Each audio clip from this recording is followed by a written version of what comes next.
Welcome to Strawberry Farm, guys. We're going to another place.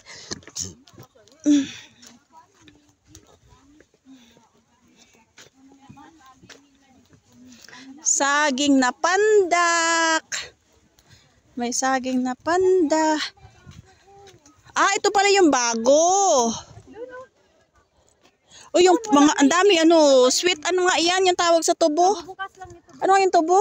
Sugar cane. Sugar cane. Oh, dere ang naigwapa. Yes, nindot may sugar cane. Ah, ayan may sugar cane doon Ayan guys.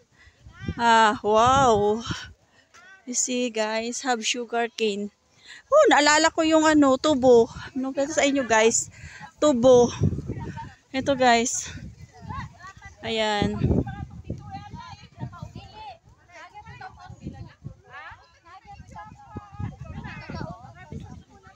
Ito tubo. Sugar cane. Oy, mag-picture tayo dito sa tubo ba? Pichay siya.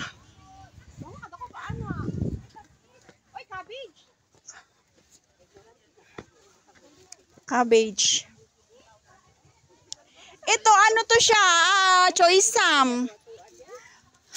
This one is Sisi, this is Choysam. Yes. Yeah. Sabi kasi ni Mama nung nakaraan, Choysam din ito siya, yung malalaki. May Choysam din na maliliit. Oo. Kasi sabi ko sabi niya, Choysam yan, sabi niya. Kaya lang, igayat-gayatin mo lang siya, sabi niya sa akin. Kawawa naman to pag hindi inulan. Tingnan mo. This was smaller. Just Pag-harvest, new. tapos itanim naman ulit. Bakit hinahayaan na ganito? Hindi man lang Ni-spray, no? binibenta? Hindi na yan pwede. Ayan, see? Bakit hinayaan na pinalaki ng ganyan? Kaya pinatanda. Ay, naalala ko sa Pampanga. Uy, ang ganda ba? Picture ako. Pabrika ng ng tubo.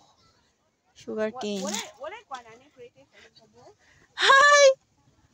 Pre-taste daw ng tubo, guys.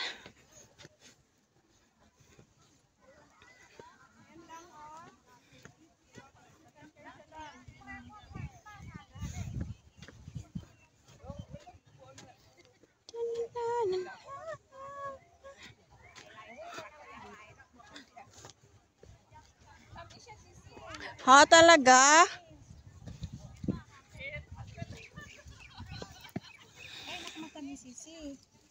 Ay, parang hilaw pa to siya.